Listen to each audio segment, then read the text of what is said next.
Happy Saturday and welcome into an emergency pod edition of the PHNX Sun Devil Show. I'm Anthony Totri, joined as always by my lovely partner in crime on this Saturday evening. Of course, the one, the only Eric Ruby. We've got Ayrton behind the Mac making all of the magic happen. Hit that like button, hit the subscribe button, drop a 5-star review wherever you get your podcast. Rubus, there is only one reason that we would be live on January 3rd, a Saturday, 9:15 at night, and that is, of course, Arizona State loses to Colorado in Big 12 opening play. Despite injury and illness, the late game Mo Odom turnovers just proved to be too much as the Buffaloes were able to take down the Sun Devils in Oh, I'm sorry. Were you saying something? Yeah, I mean, I think you nailed it. I think we're good. We can get out of here on that note. Yeah, no, look, Cutter Boley, Kentucky quarterback, transferring to Arizona State. He is still on his official visit in Tempe, so it looks like all things are going well for him to make that decision with still at least a day left on that 2-day visit. I know we spent the majority of our Friday show talking about potentially the addition of Cutter Boley. Per multiple reports, Football Scoop, Chris Cartman, this news is official. Arizona State has a new quarterback in the room, again, by the name of Cutter Boley. Eric. I think before we talk about the player himself, which I do think is a good quarterback, I do believe is a flawed quarterback as well. Those two things can exist at the same time.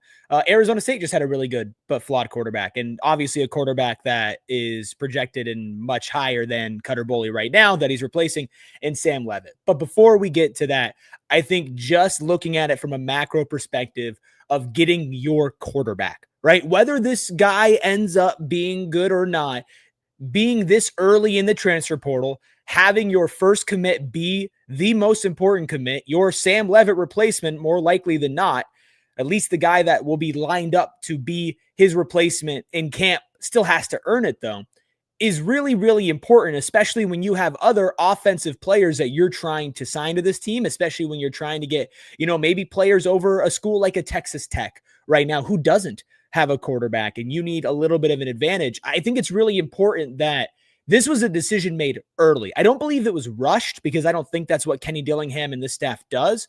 But the fact that he's already saying, yeah, I'm going to be a Sun Devil, that news is in the ether. That is going to be a positive for Arizona State this transfer portal cycle.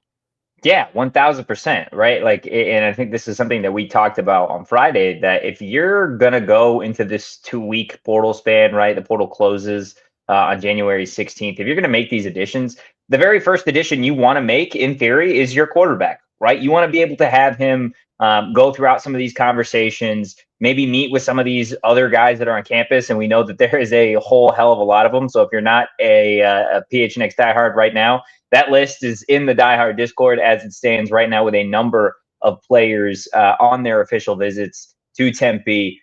Several wide receivers that could be catching passes from Cutter Boley, several running backs, offensive linemen, and then the defensive side of the ball littered with potential transfers as well. But the fact that they were able to get this done after the first day of this official visit tells me a couple things. Most notably, again, that you have that relationship with Kenny Dillingham and Cutter Boley, right? This is not something that would have gotten done this quickly if these two didn't mesh, right? If Cutter wasn't the football guy that Kenny has mentioned multiple times that he wants, right? That we've seen other quarterbacks, the Bo Nixes, the Sam Levitts, the Jordan Travises, have that football savviness, that football IQ, that love for the game, right? So I think to be able to get this done this early in the process is big. kind of shows me and shows everybody else where their relationship is at least as it stands right now. I know Kenny tried to recruit Cutter Boley, I want to say, to Oregon earlier, several years ago. And obviously he didn't land him. He went to Kentucky. So there's that nature of it. And then you look to the football side of things, and you're getting somebody that has a build that Kenny Dillingham hasn't really ever had as a starting quarterback, right? We're accustomed to seeing Kenny Dillingham have these athletic, dual threat, mobile quarterbacks that really thrive with escapability. That's not necessarily Cutter Boley's game, or at least it hasn't been through his time in college football. Now, don't get me wrong, he's athletic when he needs to be, but he's not going to win any races, right? At 6'5", 220 pounds, he is somebody that is a true pocket passer for the most part. He can scramble when he needs to. He can lower his shoulder.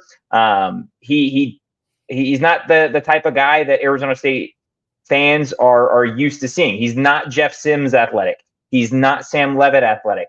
But that doesn't mean that he is somebody that you can't account for in those situations. And again, I think you look at the size, 6'5", 220, and that arm. I mean, he's got an absolute rocket of an arm. Those are two things that you combine with the Kenny Dillingham offense, maybe some new weapons, the development trait that we see from Kenny and Marcus Arroyo. I think there's a lot of excitement in the potential and the upside of what Cutter Boley can be as a quarterback. I think potential and upside are really good words here. And I don't want to tear him down. I think he is a good quarterback. I don't believe that he's a great quarterback, rated about the 15th-ish quarterback in the portal. They're still really young, though, more years of eligibility left. And honestly, not a name that you or I really covered when it came to potential replacements for Sam Leavitt in the portal. A lot of the names that we talked about were players that were more experienced or had less eligibility, and yes, hit higher highs than Cutter Boley. Also would have come with a higher price tag. I think with the mobility side of it, what makes me at ease with that is I do believe his pocket presence is pretty good. His ability to scramble and know when to scramble seems like he can read that pretty well. Obviously, being 6'5" is a pretty big part of that. And being able to see over the line of scrimmage, kind of see what's going on. Somebody in the chat also mentioned, like, can he throw to more than one wide receiver? I want to play a little game with you here for a second, Totri. I want you to guess what the leader in reception yards on Kentucky, not who it was, but how many yards they got. The number one receiver on Kentucky put up how many yards in their 5-7 season this year in the SEC? Let's go 750. I don't know. Kentucky football, man, is not good. Right. Like I said, 5-7 in the SEC. Yeah, I'll say 750. How about 540? Oh, God. Number 2, 313. Number 3, 310. Number 4, 195, then 189, then 175, then 141, then 132, then 126, then 117. It's almost like the exact opposite of what it was here at Arizona State when Sam was playing, which was it's Jordan Tyson or it's nobody. Now, yeah, maybe being able to feed your number one wide receiver, especially if he gets like a Omarion Miller to go next to it, is something that he might need to work at. But as far as like spreading out the love, he seems like a pretty decent quarterback. What would excite you the most beyond just, okay, arm strength and size? Because obviously those are two foundational building blocks for a quarterback. But in order to become elite, you got to have more than that. Is there something else from what you've seen from him that gets you excited for him in Tempe? I mean, in this is potentially a positive and a negative here is he's not afraid to take chances, right? I think the first thing, if you're a box score watcher, that you're going to talk about when you look at Cutter Boley is the fact that his touchdown to INT ratio is pretty similar, right? 15 touchdowns through the air, 12 interceptions, 5 of those touchdown passes through the air. I want to say came against Tennessee, right, in one game. So if you remove that Tennessee game, we're realistically talking about 10 touchdowns through the air to 12 interceptions. I don't know if I think he made through 1 interception in that game. But he's somebody that with those tools, right, with the size, with the arm, is not afraid to go make throws, right? And that's what you want to see in a quarterback. And the fact that this is somebody that was a redshirt freshman or a freshman, to have that characteristic this early in his career, I think says a whole hell of a lot about his confidence in himself.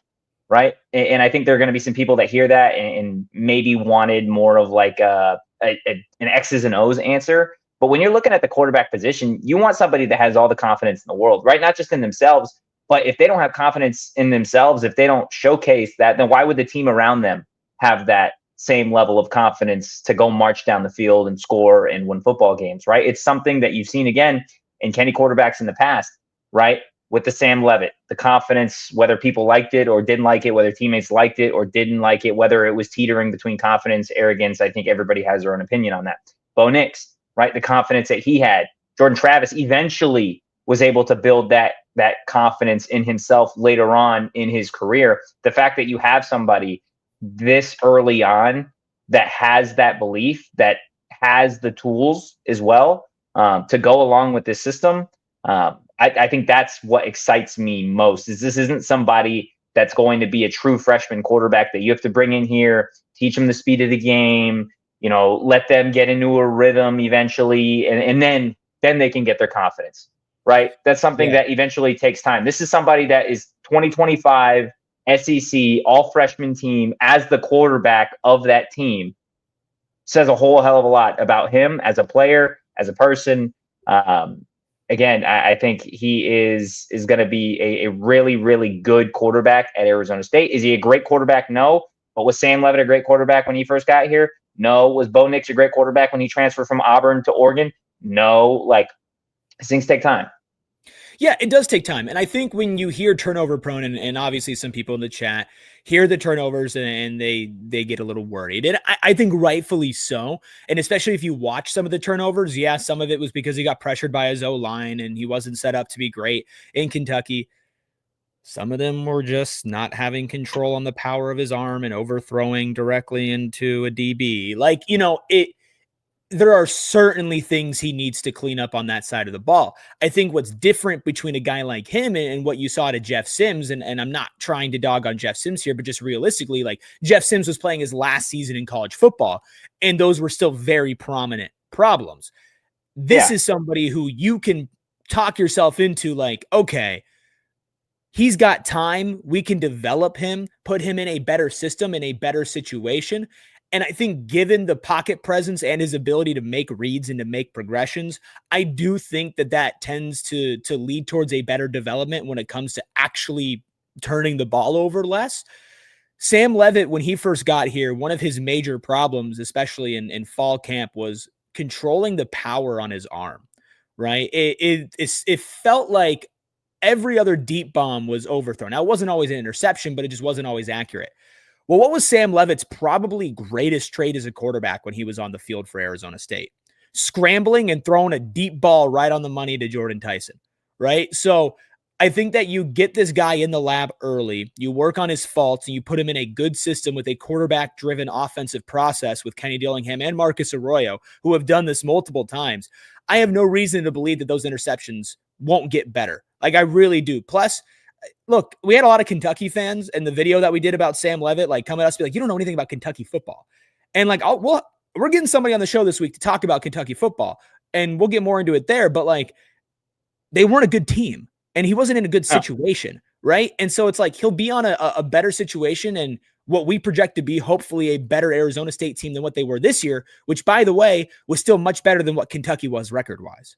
Yeah, 1,000%. I think, again, like when we're talking about this kid, he's still a kid, right? He was just a freshman last year. Still got 3 years of eligibility left in college football, which I think in and of itself is an attractive part of this edition, that there's long-term growth and eligibility, kind of like Sam Leavitt when you got him, right? Is there's still so much room to grow and still so much time to grow. I think another big part of this edition that you can't sleep on is the fact that, yes, it may not be the flashy big fish that Arizona State fans wanted or potentially thought they were getting, right? It's not a Dylan Raiola. It's not Sam Leavitt returning, right, with a cape and a new version of Sparky on his helmet.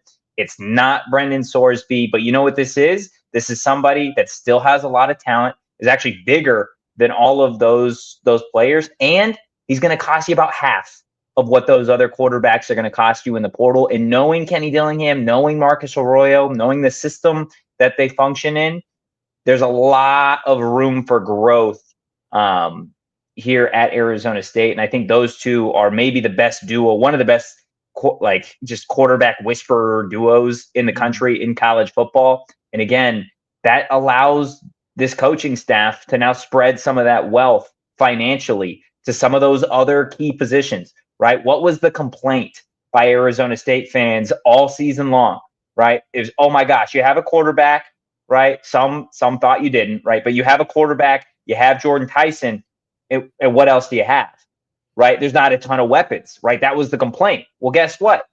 Nice, flashy cars cost a lot of money, right? Now, again, you can go get a nice car and you can put some work into it, and eventually it's your car, right? That's what this situation is. This is not a brand spanking new 2026 Lamborghini by any means, but this is certainly a player that you can invest into, that you can build around, and now you have the finances as an Arizona State program to shell out those resources to other positions, wide receiver, running back, tight end, offensive line, and then the same thing on the defense. That's the biggest part of this addition to me is, yes, you got a talented player. Yes, I think this is somebody that is going to very much compete for that starting spot, something that we can talk about here shortly. But the biggest part of this puzzle to me is the fact that, I mean, compared to all the other quarterbacks, $5, $6, $7 million that you're paying, you got him $2.5 million, which is honestly a steal based off of the going rate of a quarterback in college football. Yeah, and you're hoping that you can have him leave, if he is going to leave, transfer out, whatever, in a better spot like you have with a Sam Leavitt, right? I mean, again, Sam Leavitt transferred in here as a backup from Michigan State. Nobody was sitting here and talking about Sam Leavitt's going to be the quarterback that helps lead Arizona State to a Big 12 championship. That was not conversation. Like that wasn't what we were talking about here. Cutter Boley's played much more college football, has put much more on tape, for better or for worse, than Sam Leavitt when he transferred here. And you're right, opening up that money, especially like, you know, the meme where it's the really nice sports car. I don't know cars. I don't know what sports car it is, but it's in like a really crappy garage.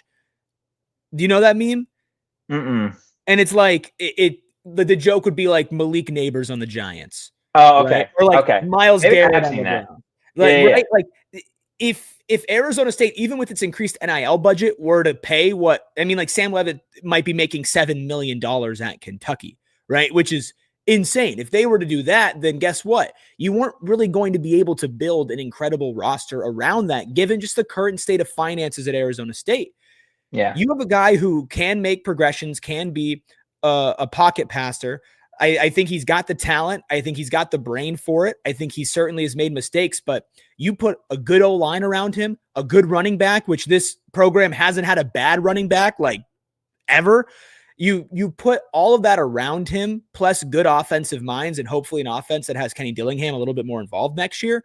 You should be set up to be relatively successful. And again, at the end of the day, I don't really care who they picked for quarterback. I guess that's wrong. Like there were guys that you definitely cared. You definitely cared who they picked for quarterback. Well, it's like there were guys that I liked that even weren't like the top of the top. Like I liked a Colton Joseph. I liked an Aiden Childs. Like these are names that were really talented quarterbacks as well. Put different stuff on tape. I would have probably he's the same. I mean, he's the same level of talent as those guys, if not better. I mean, I see. I think. Yeah, I think that's a conversation. I think Colton Joseph certainly just showed a lot. All SEC freshman team as the single quarterback on that list. No, I hear you. He is certainly in that same realm. I would put those two guys ahead of him. Honestly, like those two guys were maybe my like top two picks of like realistically balancing spending and bringing talent in here. I would not have had Cutter at the top of that list just personally, but that doesn't mean that he's a bad quarterback. And that doesn't mean that he can't be a very great quarterback for this team. So for me, I'm now focused on what are you going to do to put around him, and really interested as to how does the system change, Totri, because he's totally different than what they've had the last couple of years. And that might be a good thing given how this offense really, really sputtered in 2025. I think that's the big question, right? Is to see how this system changes, if it changes at all. Because Kenny Dillingham and Marcus Arroyo, their offenses usually thrive off of a top 10, top 15 ground game in the country, which again, as a defense, then you have to play the run. And then play action pass, they eat you alive, right? That's what we've seen. That's why you love these quarterbacks that have such big cannon of an arm, right? Is because defense safeties start to creep up, their feet stuck in the sand, looking in the backfield for those running backs and those runs, and you got speedy wide receivers just running downfield, and then you obviously have those cannon arm quarterbacks making it work. So I think a big piece of this puzzle is the offensive line, right? Not even so much the talent around Cutter Boley. I think Arizona State is where it's at right now, is going to add at the very least one really, really good wide receiver, potentially more. So I'm not worried about the talent. There's already kind of some talent on the roster. Do you want more? Absolutely, right? But you've got AJ Jalen Moss. Yes, you need to fill the void elsewhere. But I think the big piece of the puzzle is, can you protect Cutter Boley?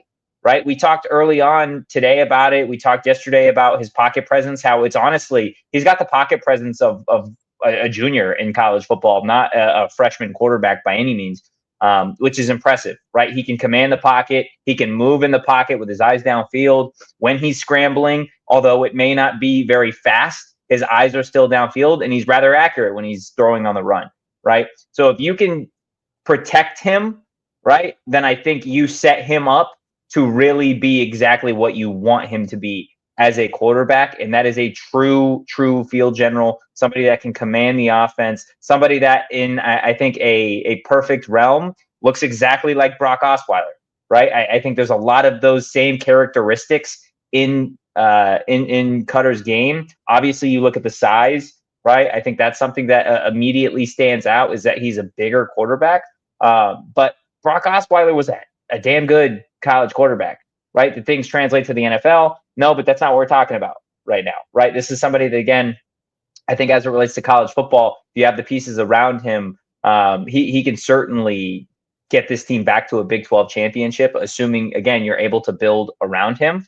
And somebody said it, I think Jay Harris said it in the chat earlier, that it's same tier as Colton Joseph, just different styles. That's exactly what this is. Right? Am I saying again that that you would just straight up take Cutter Boley over Sam Leavitt? No, that would be a ridiculous thing to say at this point in time. I think, again, with Childs, with Colton Joseph, there's similarities, like in the tier, but like their style is completely different. And yeah, I think more people, and you maybe specifically, were in more of the Colton Joseph camp because we're accustomed to seeing Kenny succeed with that style of quarterback. We haven't seen him have this style of quarterback before, right? You look everywhere else he's gone, and it's been athlete. And not to say Cutter's not an athlete, he's just a different kind of one, which in its own right can kind of be exciting, right? Because we've seen Kenny win with the super uber athletic guy. What does he look like when he's got somebody that has, these measurables, that can stand in the pocket? And the biggest thing for me that I absolutely love is, I'm so accustomed to seeing my favorite NFL team, right? And also, again, your favorite college team. When you get into short yardage situations, 3rd and 2, 3rd and 1, 4th and goal, right? And you have to just really scratch your brain to figure out, how in the hell can I get a yard? Teams can't do it. Arizona State was one of the worst goal line teams, red zone teams in the nation, right? How many times, Eric, did we watch this team on 3rd and short, 4th and short, just get absolutely stuffed? Go to the Sun Bowl. How many times did this team get stuffed on 4th and short? Guess what? 4th and short, 3rd and goal, whatever, just got real easy. You put that 6'5" quarterback behind whoever the hell is playing center, and you push that mofo forward, and you got that first down. It's that simple, right? So I think when it comes to these types of things, like it's, again, it has its own positives. No, again, he's not winning any races, but that's fine. I think at the end of the day, you and me both, and most of the fan base, if you have faith in Kenny Dillingham, if you have trust in Kenny Dillingham to build this roster out in what he's done in the past, there's no reason that you should feel any different about Cutter Boley. Yeah. I think that I don't want to sit here and just be like, this guy's perfect, right? Because I think that's, I'm not saying he's perfect. I'm not saying he's perfect. He's a young player. He's a young quarterback. He's got room to grow. So does every other quarterback in the portal. 100%. And I think sometimes when a player comes to a school, people automatically just forget all of the faults. And I just want to make sure that, like, I would say, I don't know if I would say this is like a complete risk, but I'd say there is some risk attached to this decision, right? Because he is not a top 5, top 10-ish quarterback in the portal. He certainly has his issues and his problems. That being said, every single tool is there for him to be one of the better quarterbacks in the Big 12 next year. Right. I think all of that is completely on the table. You mentioned the size, you mentioned the arm, you mentioned like the pocket presence. He is able to do it all. He has the ability to do it all. Now, we've seen ability and we've seen it not translate to success and wins, and we've seen it not translate to points. It is really on Kenny to find the best way to utilize him, and it will be completely different, but that's fine. I'm totally fine taking a completely refreshed look at this offense. And who knows, maybe he's not going to be the type of guy who you just let make plays like Sam Leavitt. But how many times did we say it feels like this offense just gets boiled down to Sam Leavitt, go make a play and save us, right? Yeah. I think it could be a really good thing to have a little bit more of a calm presence, somebody who had a better completion percentage in the middle there. I think is a less talented quarterback than Sam, but if you're just looking for like your baseline standard, manage the game, deliver the passes, make your progressions, make your reads, and throw the ball quarterback, Cutter Boley is better at that. Is he a better quarterback? No, but that's because the stuff that Sam does can be out of this world. But the stuff that Sam struggles at can sometimes be really frustrating and cost you a game as well. I think there's a chance that Cutter just becomes a steadier force than Sam Leavitt, who can hit higher highs. What I will say is, and something I think that everybody needs to keep in mind here is if you put Sam Leavitt when he entered the transfer portal out of Michigan State, if you put him at that point in time in the portal versus Cutter Boley at this point in time in the portal, Cutter Boley is the player that you would take 10 times out of 10, right? Just based off of the body of work. 100%. Right? He's got early experience playing, the size, again, all of that type of stuff. Like that's where you would take it. So, and we saw what this offense, and again, what Sam had to do, because I'm not going to just sit here and say that it was all Kenny and all Marcus that got Sam to be what he is, because I think that would be wildly unfair. But you saw what that duo was able to really pull out of Sam as a quarterback. That's why, again, when I look at Boley at this point in time now, again, he's not Lamar Jackson, right? He's not the guy that you're going to see on ESPN Sports Center making those ridiculous runs scrambling. That's not it, right? But he is the type of guy that I feel like you can win a lot of games with, that you could see on Sports Center making a 65-yard throw downfield in the pocket, and you're just jaw dropped to the floor like, how'd he do that, right? So we saw what this duo was able to get out of Sam, a backup quarterback at Michigan State. Again, a backup quarterback at Michigan State. Now let's see what this duo can do with the starting quarterback of the Kentucky Wildcats in the SEC, a quarterback who went toe-to-toe with a number of really good quarterbacks in the SEC. Did they win a lot of games? No, they didn't. But again, it's a team sport. We trust that Kenny can build a team because we've seen him do it before. I think for me, again, Cutter Boley is just the tip of the iceberg here when it comes to what this 2026 roster is going to look like at this point in time. I'm not saying it's perfect. I don't want that to get misconstrued because I know I'm saying a lot of positive things about Cutter Boley, but that's just based off of what I've seen to this point in time, based off of where he's coming from, based off the fact that this got done before the second day of the visit even started, tells me a lot about the belief already that this staff has in Cutter Boley in and of himself.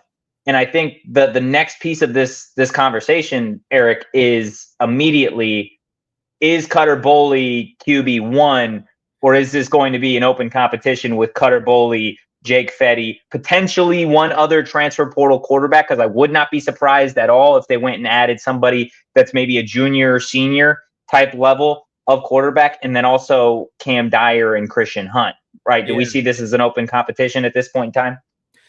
Yeah, a couple of things. One, I think it was like, hey man, we didn't even get to the football facility. Are you sure you want to commit?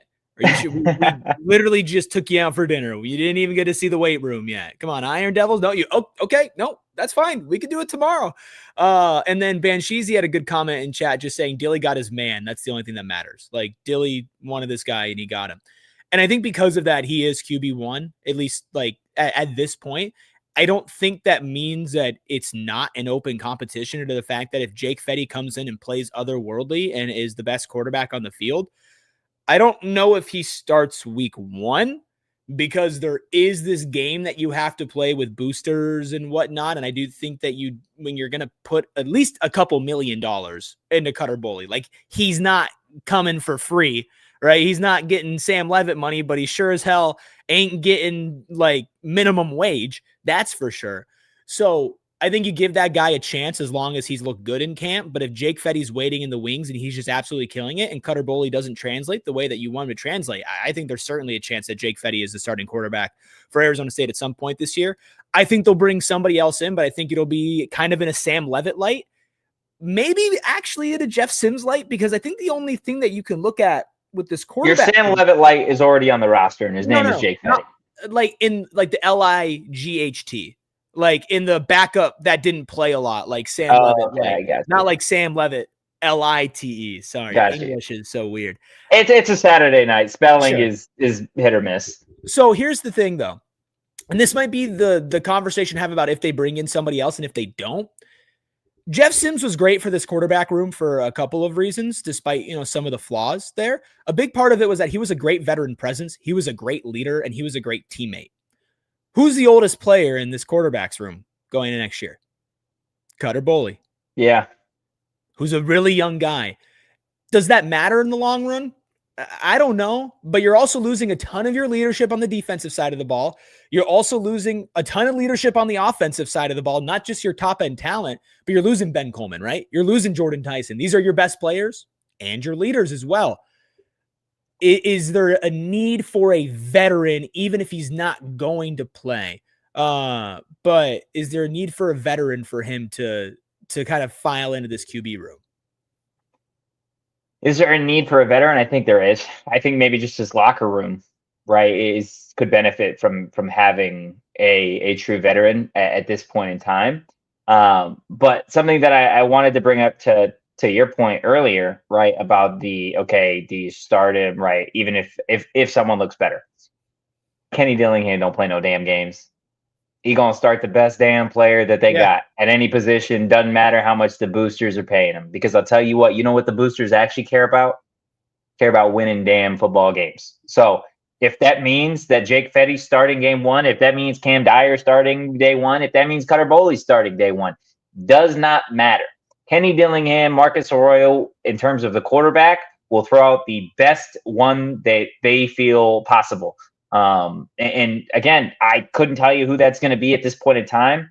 Yes, the odds-on favorite, I feel like at January 3rd, 2026 is Cutter Boley because he just transferred. I have not seen what Jake Fetty looks like in terms of the college speed, right, at the college level. I haven't seen a new Cam Dyer, right? I haven't seen the potential of a new guy that we haven't even talked about yet could join Arizona State. So this will be an open competition in the spring. I would be pretty surprised if they named a quarterback at the end of spring ball. Usually these things really trickle into fall camp, or at least that's what we've kind of seen in the past. It's certainly going to be an open competition, and I have no doubt this coaching staff is just going to rock with whoever they feel like gives them the best chance to win at this point in time, or at least at that point in time. So there's still a ton to be decided. Rubus, before we get out of here, out of 10 being an absolute home run, just money ball transfer portal edition, and 1 being just buns, where are you at here, 1 through 10, on grading the Cutter Boley edition?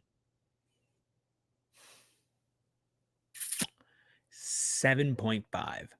7.5. Wow, Zachary Watson right there too. 7.5, spot on.